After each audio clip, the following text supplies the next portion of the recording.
Sejam muito bem-vindos ao canal Mesa de Debates. Aqui quem está falando é o Guilherme e vamos começar com mais uma entrevista, né? A nossa primeira do dia, né? Com uma velha conhecida aqui do canal. Ela esteve aqui Já estou batendo o cartão aqui. já está batendo cartão aqui, mas ela já esteve aqui quando tudo era mato, né? Como dizia aquele ditado, né? E agora o canal cresceu, né? Estamos falando aqui da Jéssica para a gente dar continuidade à nossa, né? Nossa série, nossa programação, né? De debates aqui. Hoje nós vamos falar, né? A visão da resistência em relação à luta feminista. Então, enfim, tudo bem, Jéssica? Tudo bem? Como o canal cresceu consideravelmente da última vez que você esteve aqui, né? Por favor, se Sim, apresente para os novos inscritos. certo. Primeiro eu queria agradecer mais uma vez a possibilidade de estar aqui no Mesa de Debates. Obrigada, Guilherme. A gente já se conhece desde o início do canal, né? Desde antes, aliás, né? Mais tempo na militância aqui em São José dos Campos. Então, fico feliz de estar aqui novamente, poder falar sobre um tema que, na verdade, foi o tema que me fez entrar na militância política, né? Que me fez fazer parte de um partido, começar a me organizar politicamente. Então, é muito caro esse tema para mim, fico feliz de poder vir falar aqui sobre isso, né? Então, meu nome é Jéssica, eu sou militante da Resistência, uma das correntes do PSOL, né, uma corrente recém-ingressa, né, no Partido Socialismo e Liberdade, e a gente organiza nacionalmente uma colateral feminista, né, a Resistência Feminista, que é também um espaço de militância para as mulheres, para além da resistência ao PSOL, né? Então, é um espaço de organização mais amplo de mulheres, de feministas, que está aí militando, atuando em diferentes espaços aí do país. E aqui em São José sou professora, né? Sou diretora do Sindicato de Servidores Municipais, faço parte do PSOL, né? Já falei. E nas últimas eleições, né, Guilherme, que eu tive aqui, inclusive, falando sobre eleições, falando sobre esses temas mais amplos, né? A gente teve a oportunidade, a alegria de ser a sexta candidatura mais votada aqui de São José, né? Conseguimos aí uns 5.000 votos, e acho que isso é um tema interessante de colocar, porque diz muito sobre feminismo também, né? Porque a nossa campanha teve como um dos eixos centrais o feminismo, mas a partir de uma perspectiva mais ampla, revolucionária de feminismo, que é o feminismo marxista, que a gente vai desenrolar um pouquinho aqui nessa conversa, né? Então, perfeito, maravilha, né? Então, vamos para a primeira pergunta, Jéssica. Assim, né, a gente nem precisa aqui, né, falar, né, do governo de extrema direita, né, tudo mais, o Bolsonaro, né, o reacionarismo do governo. E eu queria te perguntar assim, qual que é o papel que as mulheres e a luta das mulheres cumprem contra esse governo? Ótima pergunta. É, o Bolsonaro, mesmo antes de eleito, ele já tinha as mulheres como suas principais inimigas, né? E ele deixou isso muito nítido durante as eleições. Então, durante as eleições, ele já vinha colocando em prática para movimentar suas bases de extrema direita, né, conservadoras, o tema do combate ao feminismo e às pautas das mulheres, né? Então, não é à toa que ele, inclusive, chamou a filha dele, né, como mencionou a filha dele como fruto de uma fraquejada, né? Então, colocando as mulheres nesse espaço de inferioridade diante da sociedade, mas faltando também outros temas, como a questão do aborto, que é uma questão muito cara para o feminismo, principalmente o feminismo revolucionário, né? Que compreende a necessidade urgente de legalização do aborto. Então, ao Bolsonaro escolher as mulheres como suas principais inimigas e deixar isso muito nítido durante a campanha eleitoral, inclusive para movimentar essa base conservadora, neopentecostal, as mulheres também identificaram Bolsonaro como um grande perigo, um grande inimigo, né? Alguém que no poder colocaria em prática um projeto autoritário de extermínio dos movimentos sociais, da esquerda e das feministas, né? Então, as mulheres organizaram, mesmo antes das eleições, aquilo que foi a principal mobilização contra o Bolsonaro antes das eleições, né? Que foi o Ele Não, que é o movimento de rua, o movimento feminista que movimentou mais pessoas na história do nosso país, assim, né? Foram as maiores, históricas, maiores manifestações feministas da história do nosso país, né? O Ele Não. E esse processo foi muito importante, porque foi um processo, inclusive, aqui em São José, que deu surgimento à resistência feminista. Então, a partir daí, a gente viu muitas mulheres de esquerda sendo eleitas, a pauta do feminismo entrando radicalmente nas fileiras da esquerda, né, como já vinha sendo uma pauta importante dentro da esquerda, dos partidos, enfim. Então,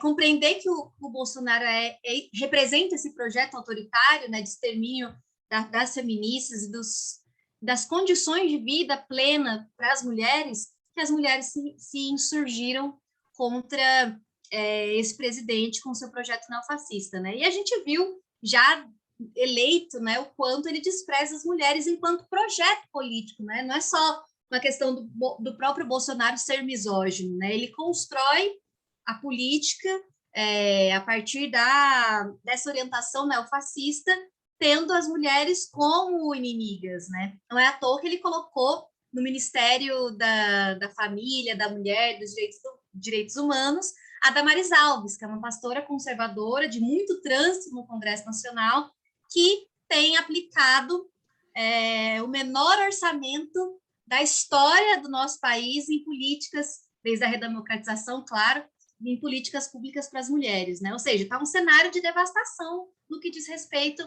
à vida das mulheres. A violência aumentou, enfim, vamos entrar nesse tema mais para frente, mas é por tudo isso que o Bolsonaro é um grande inimigo das mulheres e é por isso que ele nos ataca também, porque sabe da potência que tem a luta das mulheres, a luta feminista, e essa organização que vem crescendo no país cada vez mais, né? Não só aqui, mas no mundo afora, na América Latina, enfim. Sim, ô Jéssica, você citou aqui no começo aí do nosso papo, né, sobre o feminismo marxista. Eu queria que você explicasse aí para o ouvinte, né, o que que significa esse feminismo marxista e qual que é a diferença do feminismo marxista com o identitarismo. Opa, pergunta importante. Existem inúmeras vertentes do feminismo, né? Inúmeras visões sobre a pauta feminista, a luta feminista, né? E para mim, para nossa organização, o feminismo é, obviamente, uma lente de interpretação da realidade, uma lente que quando você coloca o óculos do feminismo, você enxerga as desigualdades de gênero, mas não é só uma forma de ver as desigualdades de gênero, né? Feminismo também é uma atuação concreta na realidade, né? Tem a ver com militância política, organização de mulheres, manifestação direta nas ruas, né? Ação direta, manifestação, enfim, esse tipo de organização. Então, na nossa concepção de feminismo, é necessário que o feminismo paute com muita centralidade a estrutura da nossa sociedade, né? Para conseguir mudar a vida das mulheres, é preciso compreender quais são as determinações que colaboram dentro dessa sociedade para o machismo acontecer contra as mulheres, né? E essas determinações não partem apenas da desigualdade de gênero, mas partem também da estrutura do capitalismo na nossa sociedade, né? Da divisão da nossa sociedade em classes, da exploração do capitalismo. Então, o capitalismo, na nossa concepção, e o machismo, eles hoje não estão separados como estruturas diferentes, né? Eles estão numa conjunção, eles se expressam na realidade numa conjunção de aplicação de um projeto para a sociedade, que é um projeto de exploração e de opressão. Então, o machismo precisa do capitalismo e o capitalismo precisa do machismo para explorar cada vez mais, né? Então, partindo dessa concepção, né, dessa relação intrínseca entre as opressões, e aqui, para além do machismo, o racismo também a gente podia debater a partir desses parâmetros, né? Mas, enfim, estamos falando aqui de machismo, né, de feminismo. Então, o feminismo, quando a gente consegue compreender que ele está inserido nessas outras determinações de uma sociedade dividida em classes, né, que se organiza a partir dessa divisão de classes, ele é muito mais não é que é muito mais, ele é revolucionário, né? Porque para conseguir transformar a realidade das mulheres, não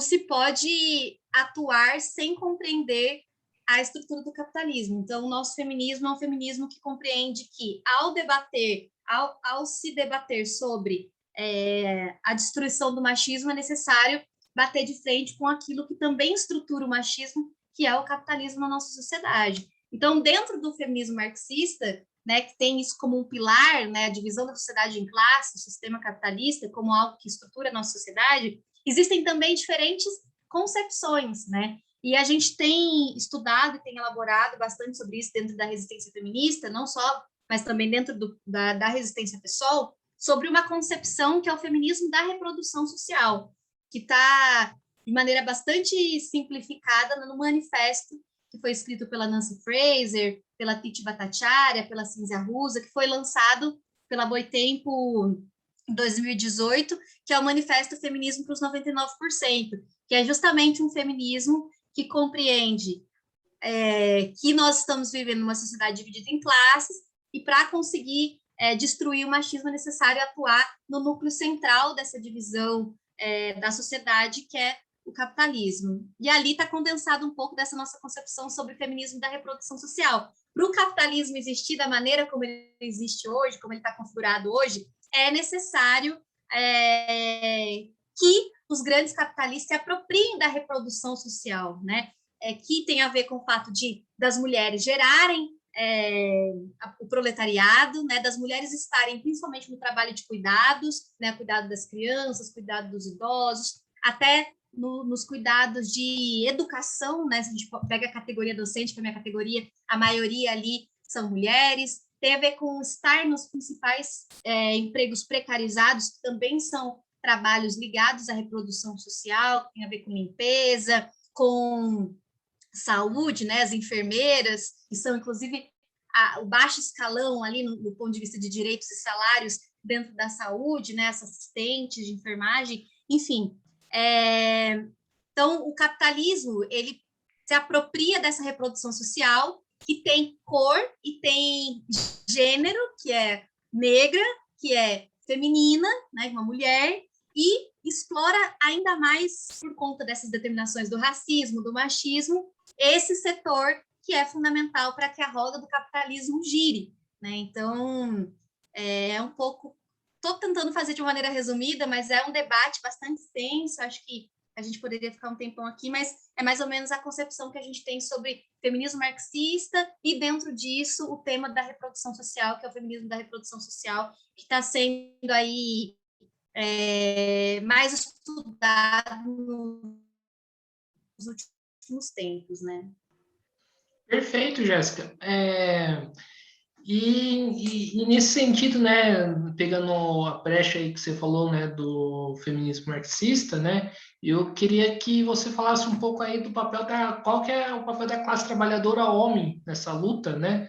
Por quê? Porque eu escuto muito, né, o termo de muitas pessoas, né, o famoso lugar de fala, né? E eu às vezes me pego me questionando sobre o que significa isso, né? E, então, eu queria que você comentasse aí um pouco qual que seria o papel da classe trabalhadora homem na luta das mulheres. E um Certo. pouco também E desse aí, comentário do lugar de fala. certo. E aí eu dou continuidade também à outra parte da pergunta, né, que você fez, que era sobre identitarismo, que eu acabei expondo mais sobre feminismo da reprodução social, feminismo marxista, e não me foquei nisso. Então, partindo lá da história de que existem diferentes vertentes do feminismo, existem vertentes que isolam o gênero das outras determinações sociais, né?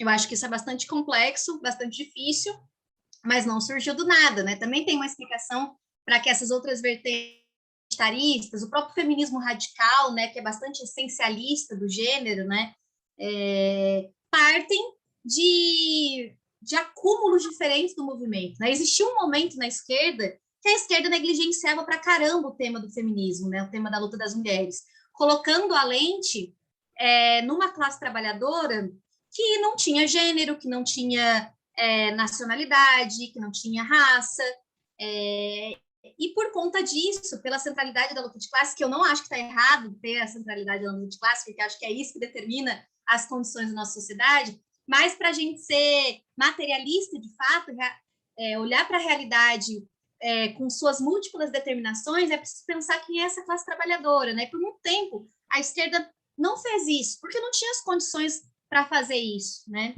Não tinha condições teóricas, não tinha condições políticas, as mulheres ainda eram minoria da minoria da minoria dentro da política da esquerda, embora tivessem também, mesmo enquanto minoria, um papel fundamental de fazer avançar essas pautas e muitas outras, né? Existem inúmeras revolucionárias marxistas que, enfim, ajudaram, contribuíram muito para o fortalecimento e desenvolvimento da esquerda, né? Tanto do ponto de vista da luta quanto do ponto de vista da teoria, né? Mas, enfim, voltando.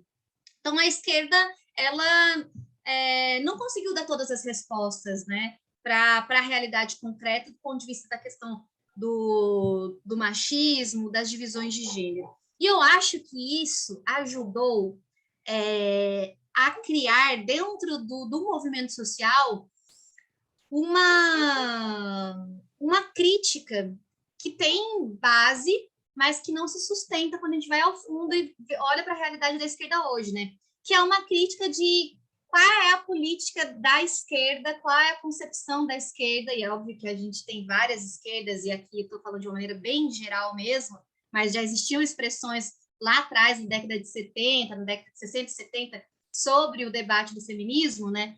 Mas a esquerda não tinha um acúmulo, e as organizações feministas de luta contra o racismo, enfim, estavam se insurgindo nesse período da história, né? Ali na década de 60, na década de 70, né? Quando a gente tem ali a segunda onda do feminismo, a chamada segunda onda do feminismo, né? Com muitas lutas nos Estados Unidos, lutas na França, e esses grupos feministas, né? Da pauta aí do gênero, começaram a criticar a esquerda e começaram a se organizar a partir de outra matriz teórica, né? De outra concepção, isolando o gênero dessa determinação social fundamental, que é a questão de classe. Isso também muito influenciado por novas concepções liberais sobre a condição da sociedade, né? Concepções mais individualistas, que isolaram mesmo as pessoas em suas próprias identidades, sem compreender que essas identidades elas estão inseridas num contexto social, num sistema social, né? Então, o identitarismo, eu acho que parte dessa tentativa de dar uma resposta para um problema concreto, que é a situação do machismo, a situação do racismo, da LGBTfobia, mas dá uma resposta muito insuficiente, porque parte de uma matriz, de uma concepção teórica, que é uma concepção essencialista, muitas das vezes, né? Que isola o indivíduo das outras determinações, e por isso é bastante limitado, né? Então, não é verdade que os homens não têm um papel importante na luta em defesa dos direitos das mulheres. Obviamente tem. Assim como os brancos têm um papel importante na luta antirracista. Não um papel como protagonista e como setor que vai elaborar a política para responder essas demandas, né, do machismo, do racismo, da LGBTfobia, enfim, mas papel de apoiar essas mobilizações, essas lutas, esses debates e compreender a importância que eles têm na nossa sociedade hoje, né? Totalmente dividida entre explorados mais oprimidos e explorados também oprimidos, mas não tanto quanto outros, né? Mas a gente precisa pensar de forma conjunta como é que a gente consegue derrotar esse sistema capitalista que nos unifica de conjunto, né? E combater entre nós, na nossa militância, no nosso local de trabalho, onde a gente esteja, as expressões das ideologias machistas, racistas e LGBTfóbicas que possam surgir, né? Então, acho que o papel que o feminismo marxista tem é o papel de conseguir coesionar essa luta, né, contra o machismo, compreendendo que outros debates e outras lutas e outras situações atravessam, principalmente a luta de classes, né, é determinante na condição de vida das mulheres, né? Enfim, dos outros setores oprimidos também. Então, não dá para ter um feminismo que pretende acabar com o machismo se esse feminismo não compreender que a grande estrutura que movimenta o machismo e aprofunda a opressão é o capitalismo, né? Senão a gente vai só conseguir fazer com que as mulheres assumam postos de poder, oprimam outras mulheres da classe trabalhadora, como se isso por si só representasse uma libertação do nosso gênero, que não é verdade, né? No fim das contas, o que a gente quer é uma sociedade igualitária, né, que compreenda que o machismo divide a classe trabalhadora e que precisa ser combatido, né? Certo. Jéssica, agora fazendo aí um pouquinho aí de balança aí dos governos petistas, né, principalmente no segundo mandato, né, do Dilma, no mandato que ela sofreu o golpe, né, a gente viu uma postura bastante equivocada por parte dos partidos do Partido dos Trabalhadores, que é fazer essas alianças com a direita, rifando alguns direitos, né, das mulheres, né? Qual que é o balanço que Sim. você tem disso? Bom, eu acho que debater sobre o governo de conciliação de classes, né, os governos petistas que tinham essa concepção e tiveram essa forma de organizar a política durante os mandatos, é importante porque a gente consegue ver essa conciliação em diversas frentes, né? Com relação ao combate às opressões, a gente viu exatamente essa situação, a conciliação, né? Tanto que as mulheres tiveram rifados as suas pautas para realizar esses acordos entre a classe dominante e o Partido dos Trabalhadores, né? Então, acho que, embora a gente tenha conseguido avançar em alguns aspectos, com relação à tipificação, por exemplo, do feminicídio, a Lei Maria da Penha, que a gente tenha conseguido ter um ministério mais estruturado, políticas para as mulheres mais estruturadas, ainda assim é muito insuficiente diante da realidade das mulheres trabalhadoras, né? A gente teve também o Bolsa Família, que o Bolsonaro agora destruiu, né?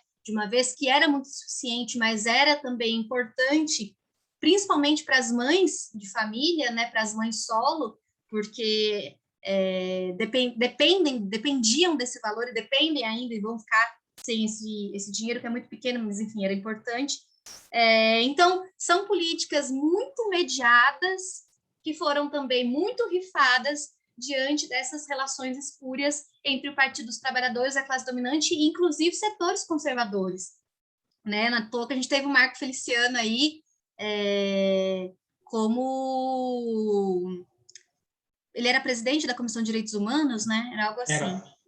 Então, enfim, é um exemplo do quanto o Partido dos Trabalhadores realizou, né? Essa política de alianças, né?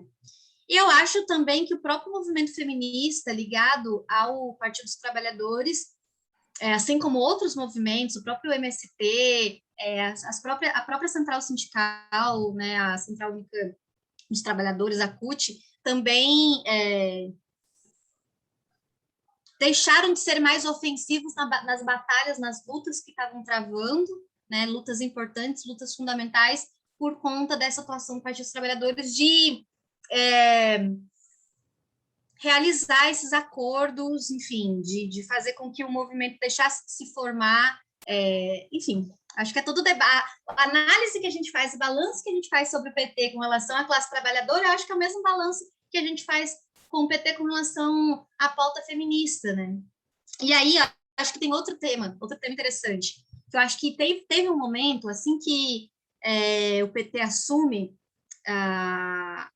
o poder, que é o fato de que muitas lideranças feministas também foram para a política institucional. Então, aquilo que era fundamental para a política feminista, que era a combatividade, que era a luta direta, se transformou em um debate mais institucional, em um debate governamental, e a gente vê surgindo também uma infinidade de ONGs que debatem a questão do direito das mulheres, não que essas ONGs não façam trabalhos importantes, Mas se a gente observa essa combatividade, assim, bate direto entre o movimento feminista, né, entre essa pressão do movimento de mulheres e o governo, ele deixa de existir com tanta força, né, justamente por essa conciliação que o PT tem como política ainda hoje, né, e que aplicou nos anos que foi governo. Eu acho que a gente poderia ter avançado em muitos temas e a gente poderia estar em outro patamar com relação à vida das mulheres se o PT tivesse sido consequente com a necessidade da luta das mulheres. Mas outro elemento que eu acho interessante também é que também tudo que tinha que era pouco está se esvaindo do governo Bolsonaro. Então é isso, é o pior orçamento na pasta dos direitos das mulheres para políticas públicas para as mulheres, é o combate até ao formato de aborto legal que nós temos hoje. Então, os 3 tipos de aborto legal que nós temos hoje, a Damares combate excessivamente, o tempo todo, quando pode, não é à toa aquele exemplo da menina, né, de 11 anos lá do Espírito Santo, que quase não conseguiu abortar, mesmo diante de um estupro, né, por conta da perseguição da Damares. Então, mesmo que a gente tivesse um governo de conciliação de classes, com todas as críticas que a gente faz e com pouquíssimos avanços que a gente teve, ainda assim, esses poucos avanços que ainda seguravam um pouquinho ali para que a condição da vida das mulheres não fosse ainda pior, está sendo combatida pelo governo Bolsonaro hoje, né? E outro elemento, só para fechar esse tema, é que o impeachment da Dilma, embora a gente saiba, e aí a gente pode fazer uma avaliação mais complexa num outro momento, também a Dilma não caiu pela misoginia, mas a misoginia e o machismo foi utilizado como uma das armas da extrema-direita, da direita, para provocar o impeachment da Dilma. Não é à toa acho que é horrível falar sobre isso, mas é um tema que toca todas as mulheres, aquele adesivo que tinha, né, da Dilma nos carros, lá no negócio da gasolina, que era uma apologia ao estupro de uma maneira assim escancarada na rua, rodando, né, para todo mundo ver. Então a Dilma não caiu por conta do machismo, porque não é isso, caiu por de fato não servir mais as mãos do capital e para o capital ampliar a exploração sobre a classe trabalhadora, não precisava trocar a presidenta, mas isso também foi usado com unhas e dentes como uma arma da direita para atacar a Dilma, né? Enfim. Você andou acompanhando as outras entrevistas, né? Porque você respondeu a próxima pergunta que eu ia fazer para você, mas olha, nada! Eu só adiantei o assunto, viu? Não vi, não peguei colinha, não. Ah, sim. É sério.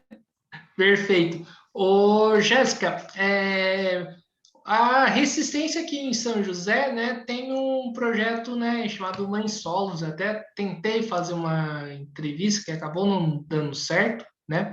Mas já que estamos falando sobre esse tema, né, da luta das mulheres, eu queria que você falasse um pouquinho aí desse projeto. Claro. Primeiro, acho que é interessante falar sobre isso também, porque fala um pouco sobre a nossa concepção de feminismo, né? A SOS Mãe Solo partiu da compreensão de que as mulheres mães solo estão numa condição muito cruel de vida, que é, primeiro, lidar com a formação, com os cuidados de uma criança, sem ter um apoio do pai, de um familiar que possa ajudar no sustento, na criação dessa criança, né? E também a situação de miséria que o nosso povo está vivendo sob o governo Bolsonaro, né? O Brasil entrou novamente no mapa da fome depois de tantos anos sem que o nosso país figurasse entre os países onde a população mais passa fome, né? A gente está com mais de 50%, acho que 53% da população vivendo sob uma situação de insegurança alimentar, né? Não sabendo se vai comer, comendo muito pouco, não comendo o suficiente de nutrientes para ter uma vida digna, garantida, né? Para conseguir sobreviver. Então, essa realidade também é a realidade de São José dos Campos, porque embora São José seja uma cidade extremamente rica, uma das mais ricas do país e do estado, né? Um estado também muito rico, a cidade de São José dos Campos também é uma cidade profundamente desigual, né? A gente tem uma prefeitura do Felício Ramute que, mesmo durante a pandemia, não criou nenhuma política de assistência social para garantir a sobrevivência da população mais pobre, não inventou um auxílio emergencial, não entregou uma cesta básica, pelo contrário, atuou no sentido de retirar direito. Né? Em plena pandemia, a prefeitura aplicou desconto de 14% sobre os aposentados servidores. Né? Tem servidor que está passando necessidade, a gente está organizando cesta básica também para servidor, enfim. Então, diante dessa realidade, desse cenário de falta completa de política de assistência social, a gente foi se deparando com a necessidade de botar a mão na massa com solidariedade de classe, né? Porque a militância é isso também, é se lutar politicamente, fazer lá o post no Facebook, é organizar a linha, a roda de conversa, fazer formação marxista e também botar a mão na massa para ajudar a sobrevivência daqueles e daquelas que estão passando grandes necessidades. Então, o nosso coletivo feminista mirou nisso, né? Olhou para essa realidade e pensou, pô, vamos atuar aí. E foi muito interessante porque muitas outras pessoas também se empolgaram, homens e mulheres, para ajudarem na campanha SOS Mãe Solo, né? Então, a gente já entregou centenas e centenas de cestas, né? A gente conseguiu a doação de vários sindicatos, então isso é muito importante, sindicatos petroleiros, sindicato da alimentação, muitos outros sindicatos da cidade atuaram no sentido de colaborar também, porque entende que essa ação é uma ação importante, né? A gente também fez ações de entrega de cesta na comunidade do Banhado, que é uma comunidade que vive sendo ameaçada aqui em São José dos Campos. Esse é um outro debate também, que eu tenho certeza que o canal já tratou, já fez vídeo, já fez até matéria no próprio bairro, né? Acho que foi interessante isso também. E na comunidade da Santa Cruz, né, que a gente também entregou cestas para as famílias, não só mãe solo, mas para as famílias que estão em situação de vulnerabilidade. E vamos seguir. Nesse próximo domingo tem uma nova entrega da campanha. Então, quem estiver assistindo aí a gente, tem um Pix, que dá para passar aqui, dá para deixar nos comentários depois. Qualquer quantidade de valor, qualquer centavo ajuda, porque a gente está comprando absorvente, né, para atuar aí na luta contra a pobreza menstrual, estão arrecadando arroz, feijão e produtos de higiene, né? Shampoo, pasta de dente, escova de dente, tudo que isso que é necessário, que está faltando aí para muita gente, e a gente está arrecadando. Então, quem puder ajudar, estamos aí. E obrigada, Guilherme, por lembrar desse tema, porque acho que é bastante importante, né? Solidariedade ativa, né? Solidariedade de classe, solidariedade feminista, que essa solidariedade, eu acho que é um valor muito importante, não um valor assim abstrato, valores burgueses, mas é algo que nós, enquanto classe trabalhadora, temos como prática mesmo, histórica, né? Trabalhadores sempre ajudaram trabalhadores, né? Porque as comunidades periféricas resistem há tantos anos, se ajudando, reerguendo os barracos quando a chuva derruba, comprando gás quando o gás acaba numa casa, depois ajudando na outra quando o gás acaba na outra, enfim. Então, resgatar essa solidariedade, eu acho que é fundamental para, inclusive, a gente ter uma expressão maior nesses setores, que é um setor mais pauperizado da nossa sociedade, né? Setores periféricos. Enfim, eu acho que a pauta do combate à fome, do combate à austeridade, à carestia de vida é uma pauta que ela é substancial, assim, ela é fundamental para a gente encarar com unhas e dentes, porque ela é a realidade do nosso povo, né? Homens e mulheres. Perfeito, Jéssica. Agora falar um pouco, né, de machismo aí dentro da própria esquerda, né, que apesar, né, de lutarmos contra isso, né, nós, principalmente nós homens, a gente não está, né, como fala, imune a esse tipo de coisa. Dentro aí da resistência, né, como vocês lidam com questões internas, se vocês puderem falar, se não puderem falar, tudo bem, né, a respeito desse tema, né, como que é tratado o tema do machismo entre os militantes, principalmente entre os militantes homens?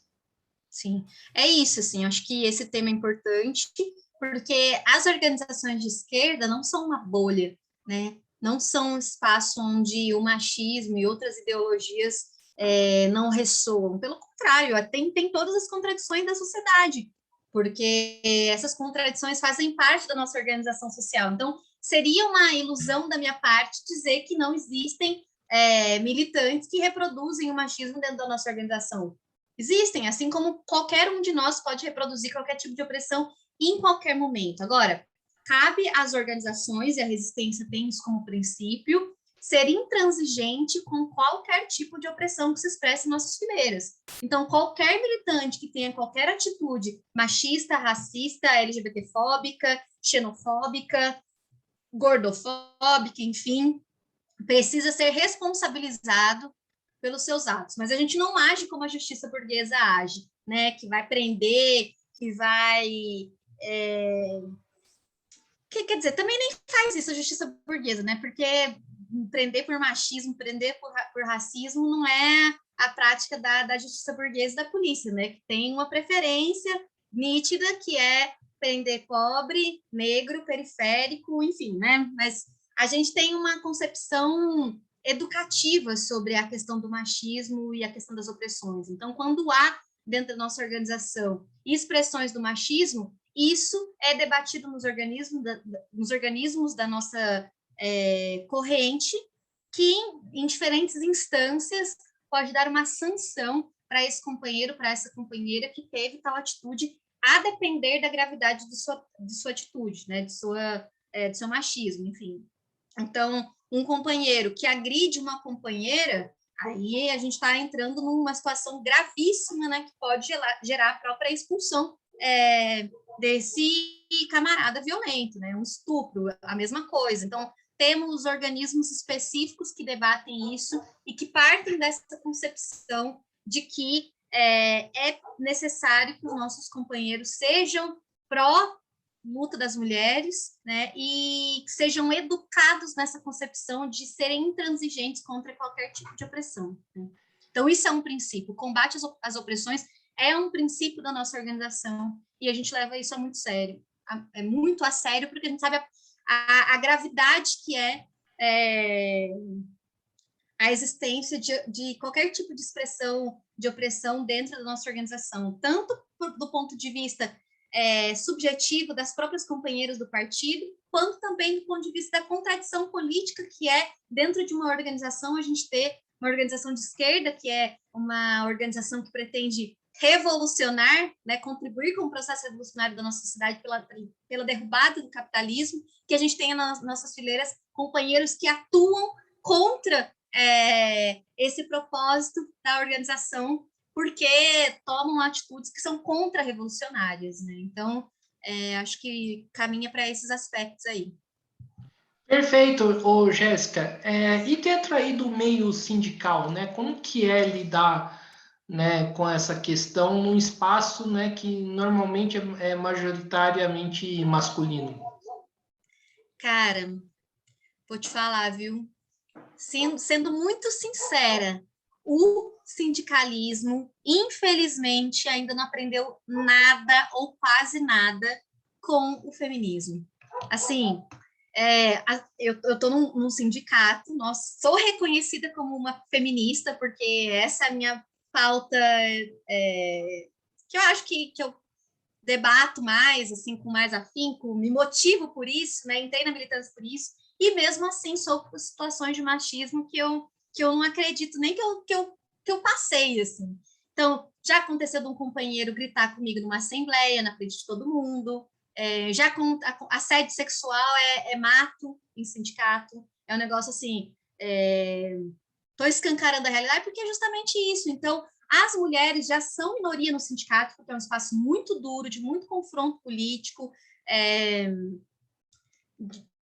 enfim, né, as mulheres não se sentem atraídas por estarem nesses espaços, e quando estão nesses espaços ainda precisam enfrentar situações de machismo todos os dias, porque o machismo, ele se expressa de maneiras diferentes, né? Uma coisa é o assédio, você tá muito gata, você tá gostosa, você é isso, é aquilo, e outra coisa é o olhar, né? É a forma de falar, às vezes menosprezar o que uma dirigente sindical tá falando, não acreditar que essa dirigente sindical tem capacidade para dirigir uma assembleia, para organizar uma reunião, para cumprir com aquela tarefa que ela se dispôs a fazer. Então, essas diferentes formas de machismo se expressam de uma maneira muito pesada dentro do ambiente sindical. E é muito triste, porque o que é a classe trabalhadora? A classe trabalhadora é uma classe que tem gêneros, né, diferentes. E se a gente tem um sindicato que reproduz o machismo e não consegue compreender que o feminismo tem que ser uma pauta que atravessa a pauta sindical, porque também tem a ver com os direitos trabalhistas, né? Isso vai fazer com que as mulheres não se sintam representadas pelo sindicato, se afastem do sindicato e também não estejam nesses espaços. Então, não vão pautar suas situações que vêm em trabalho, não vão ter confiança e vão achar que o sindicato é um antro de machista que está ali se aproveitando. E o próprio Bolsonaro fala aí, né? Não fala que é um antro de machista porque ele nem reconhece o machismo na sociedade, né? Mas já que é um bando de vagabundo, fica sugando imposto sindical que não serve para nada. Então, combater o machismo nas nossas fileiras sindicais é fundamental para a gente avançar com todas as pautas, não só a pauta das mulheres, mas a pauta da luta trabalhista no geral, né? Porque as mulheres vão se ver representadas, enfim, é algo que a gente precisa falar todo dia e cansa, né? Porque a gente podia estar falando sobre muitas outras coisas e precisa ali todo dia bater na tecla de, ó, isso aí foi machismo, você precisa rever isso. Então, temos aí um caminho longo para percorrer para conseguir destruir o machismo no sindicalismo. Perfeito, maravilha. Vamos encaminhar aí para o final aí do nosso papo, né, ô Jéssica, indo para as duas últimas perguntas. A primeira pergunta que eu faço aí nesse bloco final, né, é a respeito aí do feminismo radical, né, principalmente com a relação, né, bastante complicada, né, bastante, né, que se assemelha muito aí com o que a extrema-direita tem, né, com as mulheres trans, né? Eu queria que você Sim. comentasse aí um pouco, né, o que é esse feminismo radical. Certo. Eu acho que o feminismo radical ele tem uma forma de ver a opressão que é ali que surge os principais problemas desse feminismo, dessa vertente do feminismo, que é compreender que as mulheres na sua essencialidade, né, como se as mulheres elas fossem a expressão de um sexo, né? Então as mulheres nasceram é meio complexo explicar, vou tentar. O sexo feminino nasceu é oprimido por ter as características físicas que tem, certo? Por gerar crianças, por amamentar, por engravidar, enfim, por essas características que são características físicas, né? Características desse sexo, né?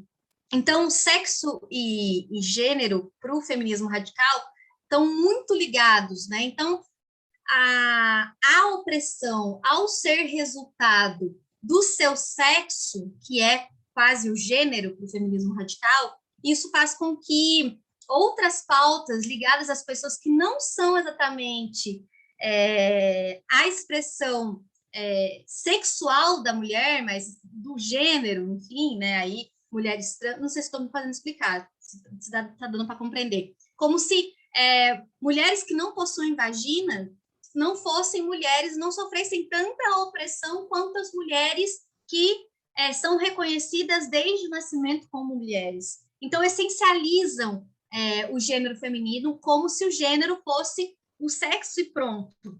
Né? Então, aí que eu acho que é a raiz problemática que gera políticas problemáticas, como a relação das mulheres do feminismo radical, de mulheres cis com mulheres trans, né, que acham que as mulheres trans são menos oprimidas ou escolheram ser mulheres e performar uma feminilidade que o machismo impôs para as mulheres cis, que são nocivas e opressivas. Né? Então, acho bastante reacionário, para falar a verdade, e chega até a ser moralista em alguns aspectos, o feminismo radical.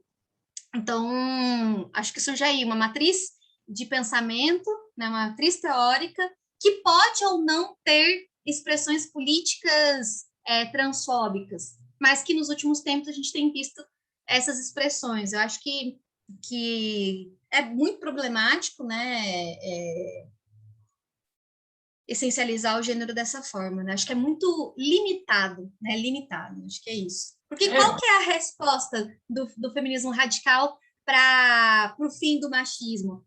Né? Se a gente essencializa o gênero, qual que é a solução para acabar com a opressão das mulheres numa sociedade que tem gêneros distintos? O extermínio do gênero oposto? Não, né? Não tem como, isso é impossível. E aí, então, acho que tem um horizonte bastante limitado.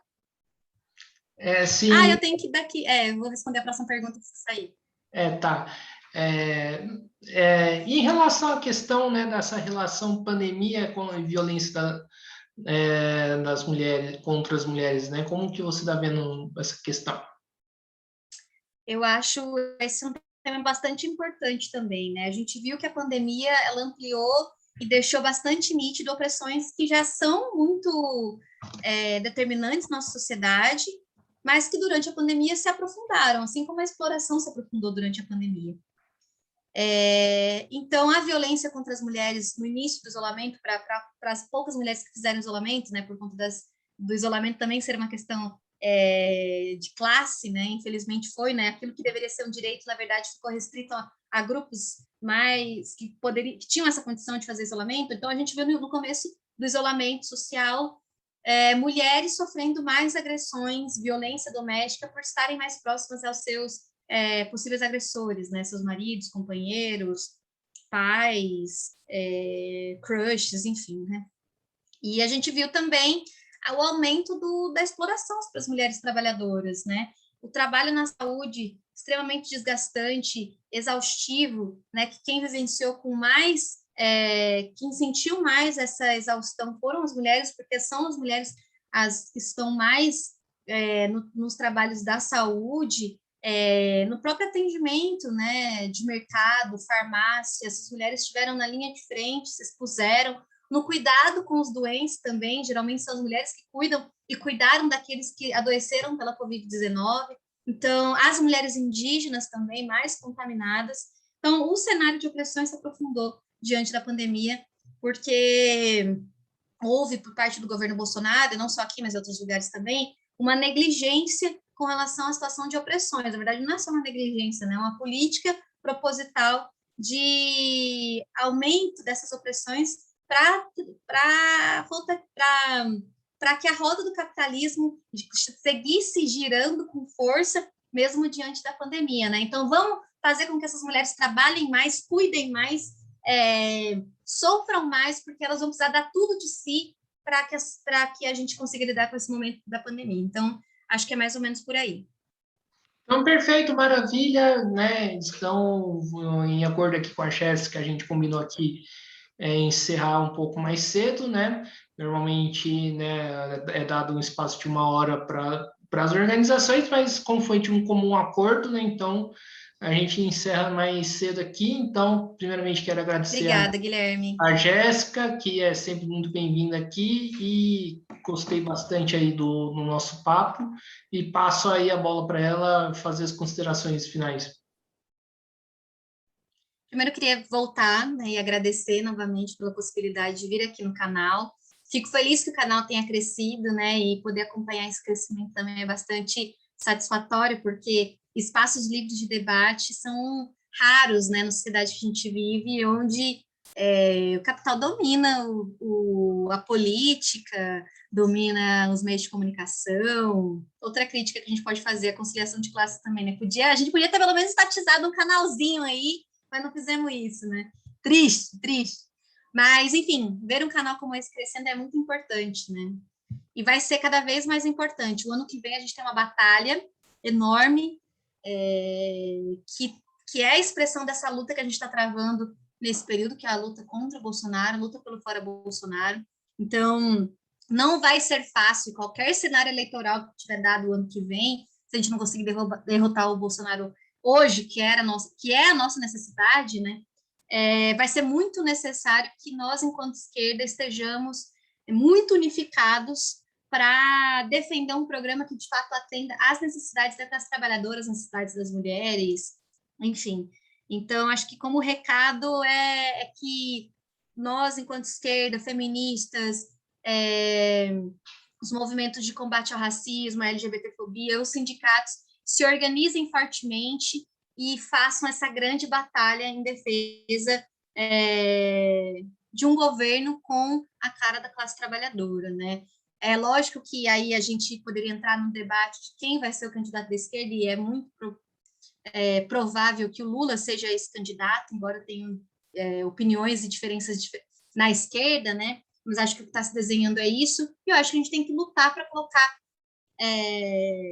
aquilo que deveria ser o programa do Partido dos Trabalhadores para as próximas eleições, que é um programa radical de combate às opressões, né? Então, outro tema para a gente debater mais para frente, hein, Guilherme? Já me chamam para esse debate, que eu quero fazer esse debate aqui também, que eu acho que vai ser interessante, né? Qual que é o programa que a esquerda vai ter para as eleições, né? Então, acho que vamos ter que nos debruçar sobre isso, e acho que eu encerro com isso. Assim, vamos ter uma grande batalha dentro do feminismo, dentro das organizações, para tirar esse neofascista do poder e construir um programa com a nossa cara, né? Perfeito, maravilha. Inclusive, já te adianto, né, que eu estou pensando em fazer uma atividade desse tipo em dezembro, né? Então, já fica aí o convite para a gente se organizar, fazer essa live com outras, debater com outras organizações né, com pensamentos distintos, né? Então, acho que é isso aí, né? Mais uma vez agradecendo a Jéssica, agradecendo a você que nos acompanhou até agora. Peço aí que se inscreva aí no canal Podcast Mesa de Debates de Tudo Um Pouco, curta esse vídeo, comentem, né? Curta a nossa página do Podcast Mesa de Debates de Tudo Um Pouco no Facebook e siga a gente no Instagram e além de acompanhar a gente no canal. Então, acho que é isso aí, né? Até mais, pessoal. Fique atento à nossa programação, que amanhã vai ter muita coisa boa vindo por aí. Então, fui!